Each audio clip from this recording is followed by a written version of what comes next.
नमस्कार साथियों, आप सभी का स्वागत है हमारे YouTube channel D N Jha official में। साथियों, आज मैं अपने इस क्लास में NCERT हिस्ट्री के अध्याय 5 की विवेचना कर रहा हूं और आज का हमारा टॉपिक है राज्य, राजा और एक प्राचीन गणराज्य। चलिए बिना विलंब किए हम आगे बढ़ते हैं। चुनाव का दिन। जब शंकरन उठा तो उसने देखा कि उसके नाना नानी वोट डालने जा रहे थे। दरअसल वे चुनाव केंद्र पर सबसे पहले पहुंचना चाहते थे। शंकरन जानना चाहता था कि आखिर वे इतने उत्साहित क्यों थे। उसके नाना जी ने उसे जल्दी में समझाने की कोशिश की और कहा, आज हम अपने शासक का चुनाव करने जा रहे हैं। तो ये भूमिका थी इस चैप्टर की। शंकरन नाम का एक व्यक्ति है जो सुबह सुबह अपने नाना नानी को वोट डालने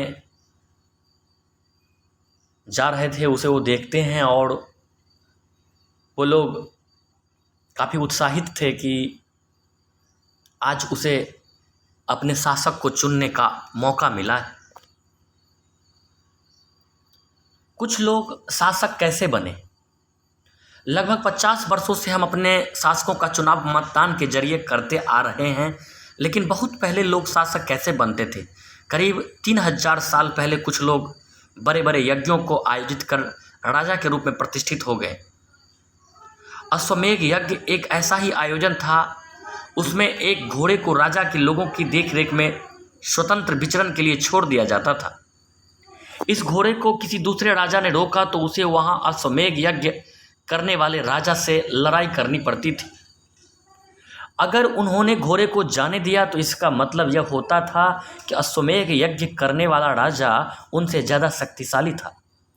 इसके बाद उन राजाओं को यज्ञ में आमंत्रित किया जाता था। यह यज्ञ विशिष्ट पुरोहितों द्वारा संपन्न किया जाता था। इसके लिए उन्हें उपहारों से सम्मानित किया जाता था। अश्वमेध यज्ञ करने वाला राजा बहुत शक्तिशाली माना जाता था। यज्ञ में आमंत्रित सभी राजा उसके लिए उपहार लाते थे। इन सभी आयोजनों में राजा का मुख्य स्थान होता था। उसे राज सिंहासन या बाघ की खाल के एक विशेष आसन पर बिठाया जाता था। युद्ध क्षेत्र में राजा का सारथी ही उसका सहचर होता था। यज्ञ के अवसर पर वह राजा की विजयों तथा गुणों का गान करता था। राजा के सगे संबंधी, खासकर उसकी रानियों तथा पुत्रों को भी कई छोटे छोटे अनुष्ठान करने होते थे। अन्य सारे आमंत्रित राजाओं का काम सिर्फ बैठकर यज्ञ की पूरी प्रक्रिया को देखना भर था। राजा के ऊपर पुरोहित पवित्र जल के छिड़काव के साथ साथ अन्य कई अनुष्ठान करता था। विष अथवा वैश्य जैसे सामान्य लोग उपहार लाते थे, जिन्हें पुरोहित शूद्र मानते थे। उन्हें कई अनुष्ठानों में शामिल नहीं किया जाता था। तो साथियों, यहाँ इस पैराग्राफ में आप देख सकते हैं कि आज जो हम शासक चुनते हैं तो वो लोकतांत्रिक प्रक्रिया के माध्यम से, मतदान के माध्यम से चुना जाता है। लेकिन करीब 3000 साल पहले ये आयोजन बड़े बड़े यज्ञों के माध्यम से होता था। खास करके अश्वमेध यज्ञ एक ऐसा आयोजन था जिसमें घोड़े को छोड़ दिया जाता था और ये घोड़े जहाँ तक जाते थे, जिन राज्यों से होकर जाते थे, वे सभी राज्य घोड़ा छोड़ने वाले राजा के अधीन माने जाते थे। यदि कोई राजा इस घोड़ा को रोकने की कोशिश करता था तो उसे वो उन राजा से युद्ध करना होता था जो राजा उस घोड़ा को छोड़ते थे। और अगर वो नहीं छोड़ते थे तो ऐसा मान लिया जाता था कि ये सभी राजा जिन राज्यों से होकर गुजरा है वो उन राजा के अधीन है। और यज्ञ के अवसर पर ये सभी राजा बड़े बड़े उपहार लाते थे। और यज्ञ के आयोजन जो पुरोहितों के द्वारा किया जाता था और पुरोहितों को इसके बदले में जो राशि होती थी, जो बहुत कीमती उपहार भी पुरोहितों को मिलता था। तो पहले पैराग्राफ में इन्हीं चीज़ों की चर्चा की गई है। आगे बढ़ते हैं साथियों। यहाँ महत्वपूर्ण बॉक्स में आप देख सकते हैं वर्ण। उस समय 4 सामाजिक वर्ण थे: ब्राह्मण, क्षत्रिय, वैश्य एवं शूद्र। ब्राह्मणों का काम वेदों का अध्ययन, अध्यापन और यज्ञ करना था, जिनके लिए उन्हें उपहार मिलता था। क्षत्रियों का काम युद्ध करना और लोगों की रक्षा करना था। वैश्यों के काम खेती, पशुपालन तथा व्यापार थे। शूद्रों का काम अन्य 3 वर्गों की सेवा करना था। ये प्रारंभिक वैदिक काल में ये वर्ण व्यवस्था थी और वर्ण के आधार पर कार्य बांटे गए थे। यहाँ चित्रित धूसर पात्र, इस तरह के पात्रों में ज़्यादातर थालियाँ और कटोरियाँ थी ही मिली है। ये पात्र बहुत ही पतली सतह के, सुंदर और चिकने हैं। शायद इनका प्रयोग खास मौके पर महत्वपूर्ण लोगों को भोजन परोसने के लिए किया जाता था। चित्रित धूसर पात्र का प्रयोग किया जाता था खास मौके पर महत्वपूर्ण लोगों को भोजन कराने के लिए। आगे बढ़ते हैं साथियों। यहाँ आप देख सकते हैं, यहाँ पर ये जो पात्र हैं चित्रित धूसर पात्र, ये विशेष मौक़ों पर विशेष लोगों को इनमें भोजन कराया जाता था। अब जो महत्वपूर्ण टॉपिक है जिसकी हम चर्चा कर रहे हैं, आप सब देखेंगे, ये टॉपिक है जनपद। महायज्ञों को करने वाला राजा अब जन के राजा न होकर जनपदों के राजा माने जाने लगे। जनपद का शाब्दिक अर्थ जन के वसने की जगह होता है। कुछ महत्वपूर्ण जनपद मानचित्र 4 पृष्ठ 45 में दिखाए गए हैं। पुरातत्वविदों ने इन जनपदों की कई बस्तियों की खुदाई की है। दिल्ली में पुराना किला, उत्तर प्रदेश में मेरठ के पास हस्तिनापुर और एटा के पास अतरंजी खेरा इनमें प्रमुख है। खुदाई से पता चला है कि लोग झोपड़ियों में रहते थे और मवेशियों तथा अन्य जानवरों को पालते थे। वे चावल, गेहूँ, धान, जौ, दालें, गन्ना, तिल तथा सरसों जैसी फसलें उगाते थे।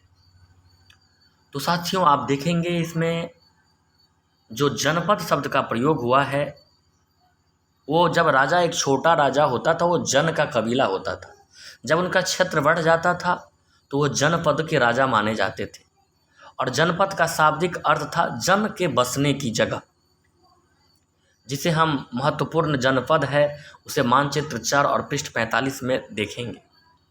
पुरातत्वविद जब इन जनपदों की खुदाई की तो उन्हें बहुत सारे जगह मिले, जिसमें दिल्ली में पुराना किला, उत्तर प्रदेश में मेरठ के पास हस्तिनापुर और एटा के पास अतरंजी खेरा, ये सब जगह मिले हैं जहाँ खुदाई की गई है।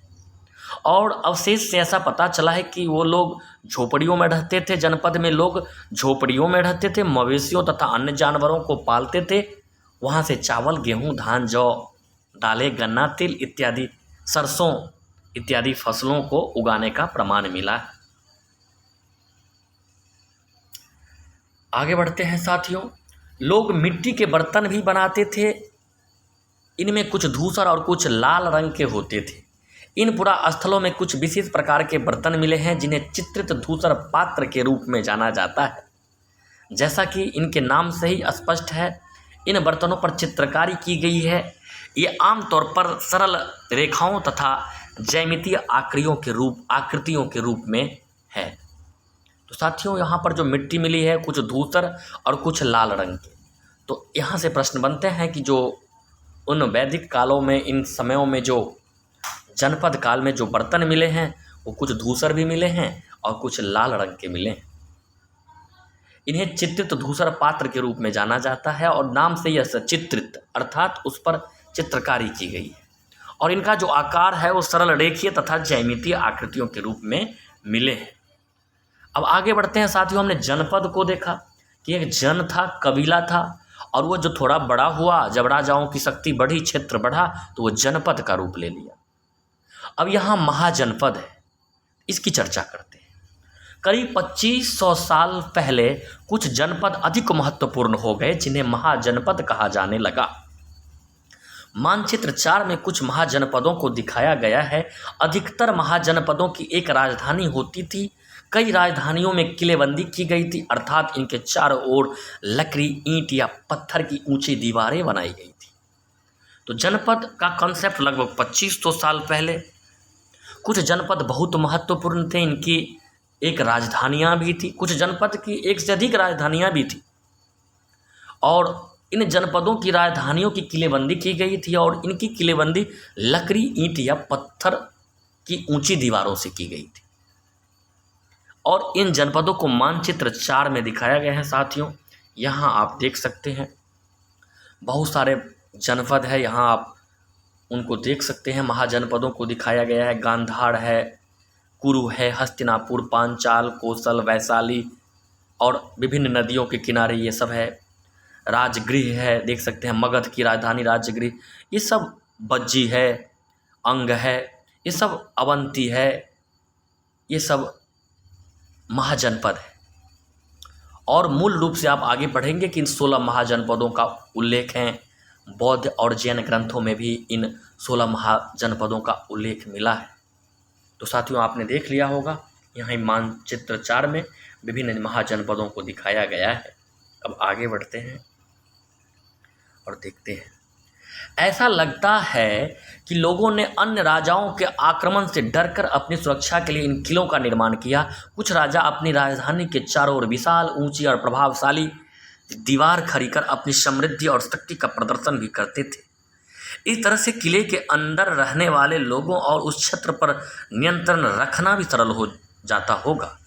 इस तरह की विशाल दीवार बनाने के लिए व्यापक योजना की आवश्यकता थी और लाखों की संख्या में ईंटों तथा पत्थरों का इंतजाम करना पड़ता था। हजारों स्त्री, पुरुषों तथा बच्चों ने इसके लिए अथक परिश्रम किया होगा। इनके लिए संसाधनों की आवश्यकता पड़ती होगी। तो साथियों आपने देखा कि राजा लोग अपनी राजधानी के चारों तरफ किलों का निर्माण करते थे और किलों का निर्माण बाहरी आक्रमण से सुरक्षा के लिए, अपनी राजधानी को सुरक्षित बनाने के लिए करते थे। इसके अतिरिक्त अपनी समृद्धि और शक्ति का प्रदर्शन करने के लिए भी करते थे और इससे किले के अंदर रहने वाले लोगों पर उनका नियंत्रण रखना आसान होता था। इस तरह से ऐसे जो किले बनाए गए होंगे, आप देख सकते हैं यहाँ इन तस्वीरों में दिखाया गया है। जो ये किला की तरफ चारों तरफ जो राजधानी को किलेबंदी की गई है अर्थात घेरा गया है, ये कौशाम्बी किले की दीवार है। यह चित्र आधुनिक उत्तर प्रदेश के इलाहाबाद के पास मिली है। ईंट की दीवार का अवशेष है। इसके एक भाग का निर्माण संभवतः 2500 साल पहले हुआ था। तो इन किलेबंदी में, इन किले के निर्माण में बहुत सारे स्त्री, पुरुषों और बच्चों ने भी सहयोग किया होगा, तब जाकर ये किले का निर्माण हुआ हो। तो यही यहाँ बताया जा रहा है कि इन किलेबंदी के निर्माण में बहुत सारे लोगों का योगदान और सहयोग और मेहनत लगा होगा। अब राजा सेना रखने लगे थे। सिपाहियों को नियमित वेतन देकर पूरे साल रखा जाता था। कुछ भुगतान संभवतः आहत सिखों, पृष्ठ 77 पर इसकी चित्र है, हम दिखाएंगे आपको, के रूप में होता था।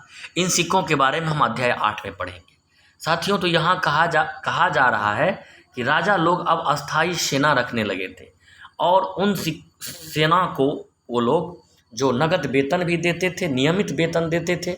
कुछ आहत सिक्के के रूप में उनको वेतन मिलता था, जिसकी चर्चा अध्याय 8 में होगी। यहाँ जो है कि महाजनपदों के राजा ऋग्वेद में उल्लेखित राजाओं से किस प्रकार भिन्न थे, 2 अंतर बताने के लिए कह रहा है।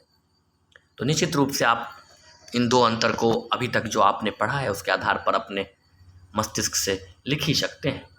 आगे बढ़ते हैं साथियों। कर महाजनपदों के राजा विशाल किले बनवाते थे और बड़ी सेना रखते थे, इसलिए उन्हें प्रचुर संसाधनों की आवश्यकता होती थी। इसके लिए उन्हें कर्मचारियों की भी आवश्यकता होती थी। अतः महाजनपदों के राजा लोगों द्वारा समय समय पर लाए गए उपहारों पर निर्भर न रहकर अब नियमित रूप से कर वसूलने लगे। यानी वैदिक काल में जो था वो नियमित कर की व्यवस्था नहीं थी, वो उपहार के रूप में था। अब महाजनपद काल में क्या हो रहा है कि राजा नियमित सेना रखने लगी, राज्य के संचालन के लिए कर्मचारी रखने लगे। अब इन सब को तो स्वाभाविक तौर पर कि वेतन देना होगा और उनके वेतन का प्रबंध वो राज्य की और महाजनपद के जो जनता थे, लोग थे रहने वाले, उनसे कर लेने लगे ताकि इन करों के माध्यम से महाजनपद का सही और सुचारू रूप से उनका संचालन किया जा सके। तो कर जो वसूलते थे साथियों, वो देखिए आप किस प्रकार से वसूलते थे। फसलों पर लगाए गए कर, फसल पर भी कर लिया जाता था।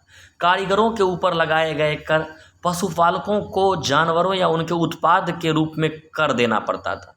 पशुपालक जो थे, पशु को पालने वाले, उनसे भी कर लेते थे और उनसे जानवर ही ले लेते थे जो महाजनपदों में काम आते थे, राजाओं के काम आते थे। जैसे उन अब कह सकते हैं कि महाजनपद काल में जो काम में आने वाले कोई पशु है, घोड़ा है तो रथ के रूप में उपयोग किया जा सकता है, हाथी है तो उसके भी सेना में उनका भी उपयोग, बहुत सारे रूपों में, कुछ मांस के रूप में भी पशुओं का उपयोग किया जाता था। तो पशुपालकों से पशु ही ले लेते थे। व्यापारियों को सामान पर कर देना पड़ता था। आखेटकों तथा संग्राहकों को जंगल से प्राप्त वस्तुएं देनी पड़ती थी, यानी शिकारी से भी कर लेते थे। अब जंगल में जो उन्होंने शिकार किया या फल का इकट्ठा किया, संग्रहण किया, वही उन्हें कर के रूप में देना पड़ता था। आगे बढ़ते हैं साथियों। आखेटक तथा खाद्य संग्राहक राजाओं को क्या देते होंगे? निश्चित रूप से मैंने बता ही दिया। जो आखेटक है अर्थात जो शिकारी है, तो शिकार में जो उन्होंने किया तो स्वाभाविक है उसमें से ही कुछ पशुओं, कुछ जानवरों को राजा को देते होंगे। संग्राहक जो चीज़ों को संग्रहण करते थे जंगलों में, तो उन्हीं संग्रहित चीज़ों में से कुछ चीज़ राजा को दे देते होंगे। आगे बढ़ते हैं साथियों। अगला टॉपिक है कृषि में परिवर्तन। इस युग में कृषि के क्षेत्र में दो बड़े बड़े परिवर्तन आए। हल के फाल अब लोहे के बनने लगे। अब कठोर जमीन को लकड़ी के फाल की तुलना में लोहे के फाल से आसानी से जोता जा सकता था। इससे फसलों की उपज बढ़ गई। दूसरे लोगों ने धान के पौधे का रोपण शुरू किया, अर्थात खेतों में बीज छिड़ककर धान उपजाने के बजाय धान की पौधे तैयार कर उनका रोपण शुरू किया गया। अब पहले की तुलना में बहुत ज़्यादा पौधे जीवित रह जाते थे, इसलिए पैदावार भी ज़्यादा होने लगी। तो साथियों आप देख सकते हैं कि महाजनपद काल में कृषि में परिवर्तन होता है। पहला परिवर्तन होता है कि इससे पहले लकड़ी के फार का उपयोग किया जाता था, अब लोहे के फार का उपयोग किया जाने लगा। और लोहे के फाल से अब जो बजरी ज़मीन थी, जो मजबूत ज़मीन थी, कठोर ज़मीन थी, उसकी भी जोताई आसानी से हो जाती थी। फसलों की उपज बढ़ गई। धान जो पहले छींट दिया जाता था, जो बीज सीधे छींट कर उगते थे, उसके बजाय अब उगे हुए पौधे को, बीज से उगे हुए पौधे को फिर से रोपा जाता था। जैसा कि आज भी गाँवों में होता है, आप देखते होंगे कृषि कि पहले धान का बिचड़ा तैयार किया जाता है, फिर उनको अलग अलग एक डिस्टेंस पर रोपा जाता है, नियमित दूरी पर, सही ढंग से। तो ये पद्धति भी महाजनपद काल में प्रारंभ हो गई। और इससे हुआ क्या कि अब ज़्यादा पौधे जीवित रहने लगे धान के, और फसलों के पैदावार में बहुत अप्रत्याशित वृद्धि हुई, यानी तेजी से फसलों की पैदावार में बहुत तेजी से वृद्धि हुआ। तो यही महत्वपूर्ण परिवर्तन, हल के फाल लकड़ी के बजाय लोहे के होने लगे। उपज बढ़ गई। धान जो पहले छींट दिया जाता था, अब उनको फिर से रोप कर उगाया जाने लगा। यही सब मुख्य परिवर्तन हुआ और फसलों के पैदावार में अप्रत्याशित वृद्धि हुई महाजनपद काल में। आप इसे याद रखेंगे साथियों। तो इस तरह से साथियों यहाँ एक बात पूछ रहा है, क्या तुम बता सकते हो कि राजा इन परिवर्तनों को प्रोत्साहित क्यों देते होंगे? स्वाभाविक है, राजा तो इन परिवर्तनों को प्रोत्साहित देते होंगे ना। कृषि बढ़ेगी तो इनसे उनका व्यापार भी होगा, सरप्लस अनाज होंगे तो दूसरे लोगों को भी वो भेजेंगे, इससे उनकी आय बढ़ेगी। तो निश्चित रूप से कई कारण होंगे जिससे राजा इन चीज़ों को प्रश्रय देते होंगे। अब साथियों यहाँ देख सकते हैं कि ये वीडियो बहुत लंबा होता जा रहा है, और जैसा कि आप सभी जानते हैं कि अभी इस चैनल की जो रीच है वो ज़्यादा लोगों तक नहीं पहुँच पाई है। ज़्यादा इंस्ट्रूमेंट भी मेरे पास नहीं है, मैं यूं ही बहुत कम, एक कह सकते हैं कि एक एंड्रॉयड मोबाइल के सहारे आपके बीच इन तथ्यों को रख रहा हूं। और ये सत्य है कि इसमें तो बहुत ज़्यादा तामझाम नहीं है, बहुत दिखावा नहीं है, लेकिन एक एक बिंदु पर हम चर्चा कर रहे हैं। तो निश्चित रूप से जो छात्र, जो प्रतियोगी छात्र, जो साथी इस वीडियो में निरंतर देखेंगे, सुनेंगे, निश्चित रूप से उनका भला होने वाला है और प्रतियोगी परीक्षाओं के लिए उनका एक बहुत ही मजबूत आधार बन जाएगा, जिसके सहारे वो प्रतियोगी परीक्षाओं को सफल करने में, क्रैक करने में निश्चित रूप से वो सफल होंगे। तो साथियों, वीडियो में अंत तक बने रहने के लिए आप सभी का हृदय की गहराइयों से आभार, धन्यवाद।